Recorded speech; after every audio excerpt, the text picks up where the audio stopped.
ಸಭೆ ಬಳಿಕ ಕೇಂದ್ರ ಸಚಿವ ಎಚ್.ಡಿ. ಕುಮಾರಸ್ವಾಮಿ ಹೇಳಿಕೆ ನೀಡಿದ್ದಾರೆ. ಸಚಿವರಿಗೆ ಸಭೆ ಕರೆಯೋಕೆ ಹೇಳಿದ್ದೆ, ಹೀಗಾಗಿ ಇವತ್ತು ಸಭೆ ನಡೆಸಿದ್ವಿ. ನಮ್ಮ ಇಲಾಖೆಗೆ ಸಂಬಂಧಿಸಿದ ARAI ಟೆಸ್ಟಿಂಗ್ ಸೆಂಟರ್ ರಾಜ್ಯಕ್ಕೆ ತರಬೇಕಿದೆ. ಸದ್ಯ ದೇಶದಲ್ಲಿ ಇರೋದು 4 ಕಡೆ ಮಾತ್ರ ಅಂತಾರಾಷ್ಟ್ರೀಯ ಮಟ್ಟದ ಟೆಸ್ಟಿಂಗ್ ಕೇಂದ್ರ ಆಗಬೇಕಿದೆ. ಈ ಟೆಸ್ಟಿಂಗ್ ಸೆಂಟರ್ನಿಂದ ಎಲೆಕ್ಟ್ರಿಕ್ ವೆಹಿಕಲ್, ಆಟೋಮೊಬೈಲ್ ಸೆಂಟರ್ಗಳ ವೆಹಿಕಲ್ ಪರಿಶೀಲನೆ ಆಗಲಿವೆ. ಅವರು ಇಲ್ಲಿ ಸರ್ಟಿಫಿಕೇಟ್ ಕೊಡಬೇಕಿದೆ. ಇದಕ್ಕೆ ಸುಮಾರು 500ರಿಂದ 600 ಎಕರೆ ಭೂಮಿ ಬೇಕಿದೆ. ಯಾರ್ಯಾರ ಹೃದಯದಲ್ಲಿ ಏನೇನಿದೆ ಅಂತ ಗೊತ್ತಿದೆ. ಮಂಡ್ಯ ಜನತೆಯ ಋಣ ತೀರಿಸಬೇಕಿದೆ. ನಾನು ರಾಜ್ಯದ ಎಲ್ಲಾ ಕಡೆ ಕೈಗಾರಿಕೆ ತರಲು ಮುಂದಿದ್ದೇನೆ. ಈಗ 2-3 ಜಾಗ ನೋಡಿದ್ದೇವೆ. ಅಲ್ಲೆಲ್ಲ ಲಿಮಿಟೆಡ್ ಲ್ಯಾಂಡ್ ಇದೆ. ಮುಂದೆ ಯುವಕರ ಬದುಕಿಗೆ ದಾರಿಯಾಗಬೇಕಿದೆ. ಆ ನಿಟ್ಟಿನಲ್ಲಿ ಪ್ಲಾನ್ ಮಾಡಲಾಗಿದೆ. 30ನೇ ತಾರೀಕಿನೊಳಗೆ ಜಾಗದ ಸಮಸ್ಯೆ ಬಗೆಹರಿಸಬೇಕಿದೆ. ಮೇ ತಿಂಗಳಲ್ಲಿ ಶಂಕುಸ್ಥಾಪನೆ ಆಗಬೇಕು. ನಾನು ಒಂದು ಲ್ಯಾಂಡ್ ಸಲಹೆ ಕೊಟ್ಟಿದ್ದೇನೆ. ಜೊತೆಗೆ 500 ಎಕರೆ ಸರ್ಕಾರಿ ಭೂಮಿಯೂ ಇದೆ. ಅಲ್ಲಿ ಯಾರಾದರೂ ವ್ಯವಸಾಯ ಮಾಡಿದರೆ ಅವರಿಗೂ ಸರ್ಕಾರದ ಕಡೆಯಿಂದ ಬದುಕಿಗೆ ಅನುಕೂಲ ಮಾಡಿಕೊಡುವ ಬಗ್ಗೆ ಮಾತನಾಡಿದ್ದೇನೆ. ಸಕಾರಾತ್ಮಕ ಸ್ಪಂದನೆಯನ್ನ ನೀಡಿದ್ದಾರೆ. ಸಿಎಂ ಕೂಡ 100 ಎಕರೆ ಭೂಮಿ ಕೊಡುವುದಾಗಿ ಘೋಷಿಸಿದ್ದಾರೆ. ಕುಮಾರಸ್ವಾಮಿ ಹೇಳಿಕೆ ನೀಡಿದ್ದಾರೆ. ಗಣಿಗ ರವಿ ಹೇಳಿಕೆಗೆ ತಿರುಗೇಟನ್ನ ನೀಡಿದ್ದಾರೆ. ಮಂಡ್ಯದಲ್ಲಿ 7 ವಿಧಾನಸಭೆ ಕ್ಷೇತ್ರಗಳಿವೆ. ಜಮೀನಿನ ವಿಸ್ತರಣೆ ಮುಖ್ಯವಲ್ಲ, ಯುವಕರಿಗೆ ಎಷ್ಟು ಉದ್ಯೋಗ ಸಿಗುತ್ತದೆ ಅನ್ನೋದು ಮುಖ್ಯವಾಗಿದೆ. ನಮ್ಮ ಜನರ ನೀರಾವರಿ ಭೂಮಿ ನಾನು ಕೇಳೋದಿಲ್ಲ. ಎಲ್ಲಿ ಡ್ರೈ ಲ್ಯಾಂಡ್ ಇದೆ ಆ ಭಾಗದಲ್ಲಿ ಲ್ಯಾಂಡ್ ಹುಡುಕಬೇಕಿದೆ. ದಾವಣಗೆರೆಯಲ್ಲಿ ಅಲ್ಪಸಂಖ್ಯಾತರ ಅಸಮಾಧಾನ ವಿಚಾರದ ಕುರಿತು ಕುಮಾರಸ್ವಾಮಿ ಹೇಳಿಕೆ ನೀಡಿದ್ದಾರೆ. ಇದು ಅವರ ಪಕ್ಷದಲ್ಲಿ ನಡೀತಿರುವ ಬೆಳವಣಿಗೆಯಾಗಿದೆ. ಈ ಘಟನೆಯಿಂದ ಒಂದು ಸಮಾಜದ ಮೇಲೆ ಗುಮಾನಿ ರಾಜಕಾರಣದಿಂದ ಆ ವರ್ಗದ ಜನಕ್ಕೆ ಮನವರಿಕೆ ಆಗಬಹುದು. ಯಾರ ಬಳಿ ಚರ್ಚೆ ಮಾಡಿಲ್ಲ. 1994ರಲ್ಲಿ ನೇರವಾಗಿ ರಾಜಕಾರಣಕ್ಕೆ ಬಂದವನು. ನಮ್ಮ ಪಕ್ಷದಲ್ಲಿ ಬಹಳ ಜನ ಬೆಳೆದವರು, ತೀರ್ಮಾನ ಮಾಡಿ ಹೋದವರು. ನಾಯಕರ ಹೊಡೆದಾಟದ ಬಗ್ಗೆ ಚರ್ಚೆ ಮಾಡಲ್ಲ. ಜನಸಮುದಾಯದ ಬಗ್ಗೆ ಹೇಳ್ತಿದ್ದೀನಿ ಅಷ್ಟೇ. ಕಾಂಗ್ರೆಸ್ ನಾಯಕರು ಜೆಡಿಎಸ್ಗೆ ಆಹ್ವಾನ ಇರುತ್ತಾ ಎಂಬ ವಿಚಾರದ ಕುರಿತು ಯಾವುದೇ ಸಮಾಜದವರು ಕಾಂಗ್ರೆಸ್ಗೆ ಹೋದವರು ನನ್ನ ರಾಜಕೀಯ ಸಂಪರ್ಕದಲ್ಲಿಲ್ಲ. ನೋಡೋಣ ಅಂತ ದಿನ ಬಂದಾಗ ನಮ್ಮ ಪಕ್ಷದ ಮುಖಂಡರ ಜೊತೆ ಸಾಧಕ ಬಾಧಕಗಳ ಬಗ್ಗೆ ಚರ್ಚೆ ಮಾಡ್ತೀನಿ, ತೀರ್ಮಾನ ಮಾಡ್ತೀವಿ ಅಂತ ಹೇಳಿದ್ದಾರೆ. ಇವತ್ತಿನ ಕರ್ನಾಟಕ ರಾಜ್ಯ ಸರ್ಕಾರದ ಕೈಗಾರಿಕಾ ಸಚಿವರ ಜೊತೆಯಲ್ಲಿ ಒಂದು ಸಭೆ ಏನಾಗಿದೆ, ರಾಜ್ಯದಲ್ಲಿ ಇವತ್ತು ನಮ್ಮ ಒಂದು ಕೇಂದ್ರ ಸರ್ಕಾರದ ಜೊತೆಗೂಡಿ ಕೆಲವು ಯೋಜನೆಗಳನ್ನು ತರಬೇಕು ಅಂತಕ್ಕಂಥದ್ದು ವೈಯಕ್ತಿಕವಾಗಿ ನನ್ನ ಒಂದು ಜವಾಬ್ದಾರಿ ಏನಿದೆ. ಆ ಜವಾಬ್ದಾರಿಯ ಹಿನ್ನೆಲೆಯಲ್ಲಿ ಮೊನ್ನೆ ದಿನ ನಾನು ಸಚಿವರಿಗೆ ದೂರವಾಣಿ ಕರೆ ಮುಖಾಂತರ ಒಂದು ಸಭೆ ಕರೆಯತಕ್ಕಂಥದ್ದಕ್ಕೆ ಮನವಿ ಮಾಡಿದ್ದೆ. ಅದರ ಹಿನ್ನೆಲೆಯಲ್ಲಿ ಇವತ್ತಿನ ಈ ಸಭೆ ಏರ್ಪಾಡಾದಂಥದ್ದು. ಈ ಸಭೆಯಲ್ಲಿ ರಾಜ್ಯ ಸರ್ಕಾರದ ಸಂಬಂಧಪಟ್ಟಂಥ ಅಧಿಕಾರಿಗಳು ಮತ್ತು ವಿಶೇಷವಾಗಿ ನಾನೇನು ನಮ್ಮ ಒಂದು ಇಲಾಖೆಗೆ ಸಂಬಂಧಪಟ್ಟಂಥ ARAI ಅಂತಕ್ಕಂಥ ಟೆಸ್ಟಿಂಗ್ ಸೆಂಟರ್ನ ರಾಜ್ಯದಲ್ಲಿ ತರಬೇಕು ಅಂತಕ್ಕಂಥದ್ದು ಈಗಾಗಲೇ ನಾವೇನು ತೀರ್ಮಾನ ಮಾಡಿದ್ದೇವೆ.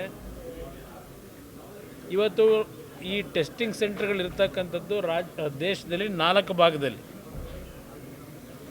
ಆ 4 ಭಾಗಗಳು ಪೂನಾ, ಚೆನ್ನೈ, ಭೋಪಾಲ್ ಹಾಗೂ ಡೆಲ್ಲಿ. ಇಲ್ಲಿ ಕರ್ನಾಟಕದಲ್ಲಿ ನಾವು ಈ ಒಂದು ಟೆಸ್ಟಿಂಗ್ ಸೆಂಟರ್ನ ತರಬೇಕು ಅಂತ ಇದ್ದೇವೆ. ಇದು ಭಾಳ ದೊಡ್ಡ ಮಟ್ಟದ ಹೈಟೆಕ್ನ ಟೆಸ್ಟಿಂಗ್ ಏಜೆನ್ಸಿ. ಇದು ಒಂದು ಇಂಟರ್ನ್ಯಾಷನಲ್ ಸ್ಟ್ಯಾಂಡರ್ಡ್ಗೆ ತೆಗೆದುಕೊಂಡು ಹೋಗ್ತಕ್ಕಂಥ ಒಂದು ಟೆಸ್ಟಿಂಗ್ ಏಜೆನ್ಸಿನ ತರಬೇಕು ಅನ್ನೋದು ನನ್ನ ಉದ್ದೇಶ ಏನಿದೆ, ನಮ್ಮ ಇಲಾಖೆಯ ಉದ್ದೇಶ ಏನಿದೆ. ಗೌರವಾನ್ವಿತ ಪ್ರಧಾನಮಂತ್ರಿಗಳ ಸಹಕಾರ, ಅವರಿಂದ ಪಡೆದಿರ್ತಕ್ಕಂಥ ಒಂದು ಒಪ್ಪಿಗೆಯಿಂದ ರಾಜ್ಯಕ್ಕೆ ಸುಮಾರು ಮೊದಲನೇ ಹಂತದಲ್ಲಿ 750 ಕೋಟಿ ವೆಚ್ಚದಲ್ಲಿ ಈ ಒಂದು ಟೆಸ್ಟಿಂಗ್ ಸೆಂಟರ್ನ ಪ್ರಾರಂಭ ಮಾಡ್ತಕ್ಕಂಥದ್ದು ಮೂಲ ಉದ್ದೇಶ ಇಟ್ಕೊಂಡಿದ್ದೇವೆ. ಈ ಟೆಸ್ಟಿಂಗ್ ಸೆಂಟ್ರು ಬರೋದರಿಂದ ಹಲವಾರು ಎಲೆಕ್ಟ್ರಿಕ್ ವೆಹಿಕಲ್ಗಳನ್ನು ತಯಾರು ಮಾಡ್ತಕ್ಕಂಥವ್ರು ಮತ್ತು ಹಲವಾರು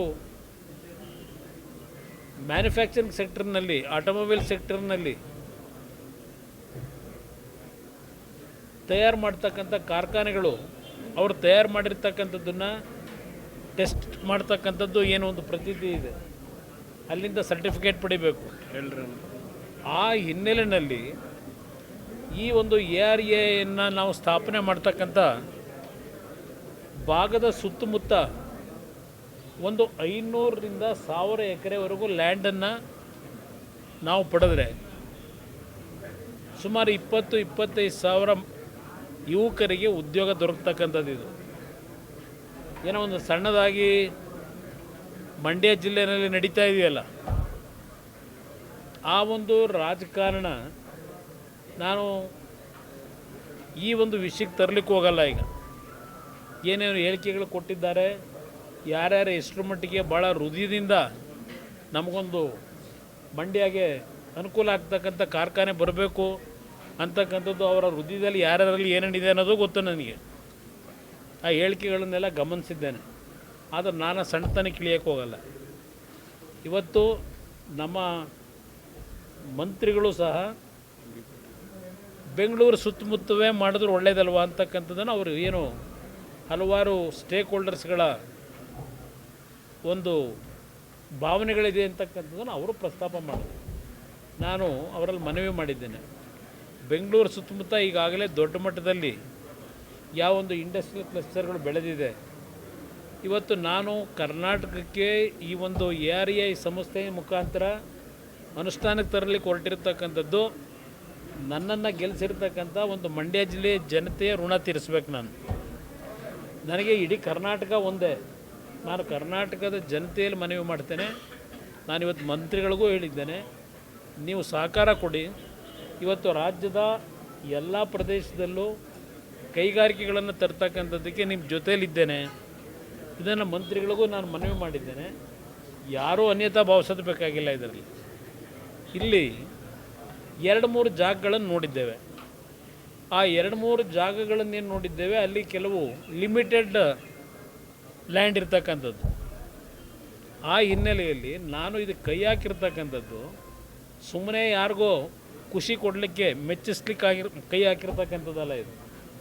ಇದು ಮುಂದಿನ ದಿನಗಳಲ್ಲಿ ಹಲವಾರು ನೂರಾರು ವರ್ಷಗಳು ಒಂದು ಬಡ ಕುಟುಂಬಗಳ ವಿದ್ಯಾವಂತ ಯುವಕರಿಗೆ ಒಂದು ಬದುಕಿಗೆ ದಾರಿ ಆಗಬೇಕು. ನನಗೆ ಆ ದೃಷ್ಟಿಯಿಂದ ಇದು ದೊಡ್ಡ ಮಟ್ಟದಲ್ಲಿ ಬೆಳೆಯಬೇಕು ಅಂತಕ್ಕಂಥ ಹಿನ್ನೆಲೆಯಲ್ಲೇ ಇವತ್ತು ನಾವು ಈಗಾಗಲೇ 500 ಎಕರೆಯ ಒಂದು ಪ್ರದೇಶ ಎಲ್ಲಿ ಸಿಗಬಹುದು, ಮೂಲಭೂತ ಸೌಕರ್ಯಗಳು ಎಲ್ಲಿ ದೊರಕಬಹುದು, ಕೊಡಲಿಕ್ಕೆ ಸಾಧ್ಯ, ಇದು ಎಲ್ಲವನ್ನು ಗಮನದಲ್ಲಿಟ್ಕೊಂಡು ಇನ್ನೊಂದು ವಾರದಲ್ಲಿ, ಯಾಕೆಂದರೆ ಈ ತಿಂಗಳು 30ನೇ ತಾರೀಕಿನ ಒಳಗೆ ಜಾಗದ ಸಮಸ್ಯೆ ನನಗೆ ಬಗೆಹರಿಬೇಕು. ಮೇ ತಿಂಗಳಿನಲ್ಲಿ ಫೌಂಡೇಶನ್ ಹಾಕಬೇಕು ಅಂತಕ್ಕಂಥ ನಿರ್ಧಾರ ಮಾಡಿದ್ದೇವೆ. ಕೇಂದ್ರದ ಕ್ಯಾಬಿನೆಟ್ನಲ್ಲೂ ಅಪ್ರೂವಲ್ ಆಗ್ತಕ್ಕಂಥದ್ದಕ್ಕೆ ಈಗಾಗಲೇ ಎಲ್ಲ ರೀತಿಯ ನಮ್ಮ ಇಲಾಖೆಯಿಂದ ಸಿದ್ಧತೆಗಳನ್ನು ಮಾಡಿ ಇನ್ನೊಂದು 8 ದಿವಸದಲ್ಲಿ ಇವತ್ತು ಆ ಒಂದು ಒಪ್ಪಿಗೆಯನ್ನು ಪಡೆಯತಕ್ಕಂಥದ್ದಕ್ಕೆ ಈಗಾಗಲೇ ಎಲ್ಲ ಸಿದ್ಧತೆಗಳಾಗಿದೆ. ನನಗೆ ಮೊದಲನೆಯ ಆದ್ಯತೆ ಇವತ್ತು ಮಂಡ್ಯದಲ್ಲಿ ಆ ಜನತೆ ಹೋದಂಥ ಪ್ರತಿಯೊಂದು ಸಂದರ್ಭದಲ್ಲಿ ಹಳ್ಳಿಗಳಲ್ಲಿ ಇಲ್ಲ ನಾವೇನೋ ನಿರೀಕ್ಷೆ ಇಟ್ಟಿದ್ದು ಒಂದು ಕಾರ್ಖಾನೆ ಬೇಕು ನಮಗೆ ಅಂತಕ್ಕಂಥದ್ದನ್ನು ಪ್ರತಿನಿತ್ಯ ಏನು ಹೇಳ್ತಾಯಿದ್ರು. ಆ ಹಿನ್ನೆಲೆಯಲ್ಲಿ ಈ ಕಾರ್ಖಾನೆಯನ್ನು ಈ ಒಂದು ಟೆಸ್ಟಿಂಗ್ ಸೆಂಟರ್ ಅಲ್ಲಿ ತರ್ತಿರ್ತಕ್ಕಂಥ ಉದ್ದೇಶ ಇದು. ನಾನು ಒಂದು ಭಾಗವನ್ನು ಸಲಹೆ ಕೊಟ್ಟಿದ್ದೇನೆ, ಒಂದು ಭಾಗದ ಲ್ಯಾಂಡಿನ ವಿಷಯದಲ್ಲಿ. ಆ ಭಾಗದಲ್ಲಿ ನಮ್ಮ ರೈತರುಗಳು ಸಹಕಾರ ಕೊಡ್ತಕ್ಕಂಥದ್ದು ಒಂದು ಭಾಗ, ಅದ್ರ ಜೊತೆಗೆ ಸರ್ಕಾರಿ ಭೂಮಿ ಇರ್ತಕ್ಕಂಥದ್ದು ಒಂದು 500 ಎಕರೆ ಸರ್ಕಾರಿ ಭೂಮಿನೇ ಇದೆ. ಯಾವುದೇ ರೀತಿಯ ಸಮಸ್ಯೆಗಳಿಲ್ಲ. ಆ ಸರ್ಕಾರಿ ಭೂಮಿನಲ್ಲಿ ಯಾರಾದರೂ ಯಾವುದೇ ರೀತಿಯ ದಾಖಲೆಗಳಿಲ್ಲದೆ ಏನಾದರೂ ಸಣ್ಣ ಪುಟ್ಟ ಕೃಷಿ ಕೆಲಸ ಮಾಡ್ತಾಯಿದ್ರೆ ಅವ್ರಿಗೂ ಸಹ ಸರ್ಕಾರದಲ್ಲಿ ಈಗ ಒಂದು ಎಕ್ಸ್ಗ್ರೇಷಿಯಾ ಕೊಡ್ತಕ್ಕಂಥದ್ದು ಒಂದು ತೀರ್ಮಾನ ಏನು ಮಾಡ್ಕೊಂಡಿದ್ದಾರೆ. ಅವ್ರಿಗೂ ಸ್ವಲ್ಪ ಅನುಕೂಲ, ಯಾಕೆಂದರೆ ಯಾರೂ ಗಾಬರಿ ಆಗಬೇಕಾಗಿಲ್ಲ. ಆ ಒಂದು ಸರ್ಕಾರಿ ಭೂಮಿ ಒಳಗೆ ಅವರೇನಾದರೂ ಕೃಷಿ ಮಾಡ್ತಾಯಿದ್ದರೆ ಯಾವುದೇ ರೀತಿಯ ದಾಖಲೆಗಳಿಲ್ಲದೆ ಅವ್ರಿಗೂ ಬದುಕಲಿಕ್ಕೆ ಒಂದು ರೀತಿಯಲ್ಲಿ ಅನುಕೂಲ ಮಾಡ್ತಕ್ಕಂಥದ್ದಕ್ಕೂ ಇವತ್ತು ಚರ್ಚೆ ಮಾಡಿದ್ದೇವೆ. ಒಟ್ಟಾರೆ ಈ ಒಂದು ಕಾರ್ಯಕ್ರಮ ಕನಿಷ್ಠ ಒಂದು 500,000 ಎಕರೆ ನಾವು ಗುರುತಿಸಿದ್ರೆ, ಐಡೆಂಟಿಫೈ ಮಾಡಿದ್ರೆ ಬಹುಶಃ ಒಂದು ದೊಡ್ಡ ಮಟ್ಟದಲ್ಲಿ ಒಂದು ಟೌನ್ಶಿಪ್ ಬೆಳೀತದೆ. ಟೌನ್ಶಿಪ್ ಅಷ್ಟೇ ಅಲ್ಲ, ನಮ್ಮ ಮ್ಯಾನುಫ್ಯಾಕ್ಚರಿಂಗ್ ಸೆಕ್ಟರ್ಗೆ ಒಂದು ದೊಡ್ಡ ಹಬ್ಬ ಆಗುತ್ತದು. ಆ ಹಿನ್ನೆಲೆಯಲ್ಲಿ ಇವತ್ತೇನು ಮಂತ್ರಿಗಳ ಜೊತೆ ಮಾತಾಡಿದ್ದೇನೆ, ಮಂತ್ರಿಗಳಿಗೆ ಅಭಿನಂದಿಸ್ತೀನಿ. ಅವರು ಎಲ್ಲ ರೀತಿ ಸಕಾರಾತ್ಮಕವಾಗಿ ಸ್ಪಂದಿಸಿದ್ದಾರೆ. ಎಲ್ಲ ರೀತಿಯಲ್ಲಿ ನಾನು ಕೋಆಪ್ರೇಷನ್ ಕೊಡ್ತೀನಿ ಅಂತಕ್ಕಂಥದ್ದನ್ನು ಮಂತ್ರಿಗಳು ಸಹ ಹೇಳಿದ್ದಾರೆ. ಈಗಾಗಲೇ ರಾಜ್ಯ ಸರ್ಕಾರದಿಂದ ಮುಖ್ಯಮಂತ್ರಿಗಳು ಸಹ ಬಜೆಟಲ್ಲಿ 100 ಎಕರೆ ಭೂಮಿಯನ್ನು ಮಂಡ್ಯದಲ್ಲಿ ನಾವು ಕೊಡ್ತಕ್ಕಂಥ ತೀರ್ಮಾನ ಮಾಡಿದ್ದೇವೆ ಅಂತಕ್ಕಂಥದ್ದು ಅವರು ಸಹ ಘೋಷಣೆ ಮಾಡಿದ್ದಾರೆ. ಆದ್ದರಿಂದ ಇದನ್ನು ಸರಿಯಾದ ರೀತಿ ಸದುಪಯೋಗ ಪಡಿಸ್ಕೊಂಡ್ರೆ ರಾಜ್ಯಕ್ಕೆ ಒಂದು ಉತ್ತಮವಾದಂಥ ಒಂದು ಇಂಡಸ್ಟ್ರಿಯಲ್ ಕ್ಲಸ್ಟರ್ನ ತರಲಿಕ್ಕೆ ಸಾಧ್ಯ ಇದೆ. ಸರ್, ಈಗ ಮಂಡ್ಯ ತಾಲೂಕಲ್ಲಿ 100 ಎಕರೆ ಸಿಗ್ಬೋದು, 500 ಎಕರೆ ಅಷ್ಟು ಸಿಗೋದು ಕಷ್ಟ ಆಗುತ್ತೆ. ಅಲ್ಲಿ ಕೃಷಿ ಜಮೀನು ಜಾಸ್ತಿ ಇದೆ, ನೀರಾವರಿ ಜಮೀನು ಜಾಸ್ತಿ ಇದೆ.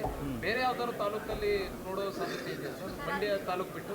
ಈಗ ನನಗೆ ಬ್ರದರ್, ಮಂಡ್ಯ ಅಂದರೆ ಮಂಡ್ಯ ಜಿಲ್ಲೆಯಲ್ಲಿ ಬರೀ ಮಂಡ್ಯ ಸಿಟಿ ಒಂದಿಲ್ಲ, ಮಂಡ್ಯ ಒಂದೇ ಒಂದು ವಿಧಾನಸಭಾ ಕ್ಷೇತ್ರ ಅಲ್ಲ, 7 ವಿಧಾನಸಭಾ ಕ್ಷೇತ್ರಗಳಿವೆ. ಇಲ್ಲಿ ಬೇಕಿರ್ತಕ್ಕಂಥದ್ದು ಮಂಡ್ಯ ಜಿಲ್ಲೆಯ ಜನತೆ ಇರ್ತಕ್ಕಂಥದ್ದು ಭಾವನೆ, ಮಂಡ್ಯದಲ್ಲಿ ಒಂದು ಕಾರ್ಖಾನೆ, 1-2 ಕಾರ್ಖಾನೆ ಬರಬೇಕು ಅಂತ. ಇಲ್ಲಿ 1-2 ಕಾರ್ಖಾನೆ ಅಲ್ಲ, ಸುಮಾರು ಒಂದು 50-100 ಕಾರ್ಖಾನೆಗಳು ಬರ್ತವೆ. ನಾನು ಅದಕ್ಕೆ ಹೇಳಿದ್ದು 20-25 ಸಾವಿರ ಜನ ಇವತ್ತು ಉದ್ಯೋಗ ದೊರಕುತ್ತೆ ಅಂದರೆ ಅದು ಕೇವಲ ಮಂಡ್ಯದವ್ರಿಗೆ ಅಷ್ಟೇ ಅಲ್ಲ, ಮಂಡ್ಯ ಜಿಲ್ಲೆಗೆ ಹೆಚ್ಚಿನ ರೀತಿಯಲ್ಲಿ ಸಿಗ್ಬೋದು. ಪಕ್ಕದ ತುಮಕೂರಿಗೂ ಅನುಕೂಲ ಆಗ್ಬೋದು, ಮತ್ತು 2-3 ಜಿಲ್ಲೆಗಳಿಗೂ ಅನುಕೂಲ ಆಗ್ಬೋದು. ಆ ನಿಟ್ಟಿನಲ್ಲಿ ನನ್ನ ಕಾರ್ಯಕ್ರಮ ಇಲ್ಲಿ ಜಮೀನಿನ ವ್ಯಾಪ್ತಿ ಮುಖ್ಯ ಅಲ್ಲ, ವಿಸ್ತೀರ್ಣ. ಇಲ್ಲಿ ಮುಂದಕ್ಕೆ ಮಂಡ್ಯ ಜಿಲ್ಲೆ ಅಷ್ಟೇ ಅಲ್ಲ, ಸುತ್ತಮುತ್ತ ಇರತಕ್ಕಂಥ ಜಿಲ್ಲೆಗಳಿಗೆ ಅಲ್ಲಿರ್ತಕ್ಕಂಥ ಯುವಕರಿಗೆ ಯಾವ ಪ್ರಮಾಣದ ಆದ್ಯತೆಯಲ್ಲಿ ಕೆಲಸ ಸಿಗುತ್ತೆ ಅದು ಮುಖ್ಯ ನನಗೆ. ಆ ನಿಟ್ಟಿನಲ್ಲಿ ಈ ಒಂದು ಯೋಜನೆಯನ್ನು ಅಳವಡಿಸ್ತಾ ಇದ್ದಾರೆ. ಮೊದಲು 100 ಎಕರೆ ಅಂತಂದ್ರು, ನಾವು ಜಾಗ ಸಿದ್ಧ ಮಾಡಿದ್ವಿ, ಆದ್ರೆ ಈಗ 500 ಎಕರೆ ಅಂತ ಸಡನ್ ಮೀಟಿಂಗ್ ಅಲ್ಲಿ ಬಂದು ಹೇಳ್ತಿದ್ದಾರೆ ಅಂತ. ಒಂದು ನಿಮಿಷ, ನಾನು ಏನು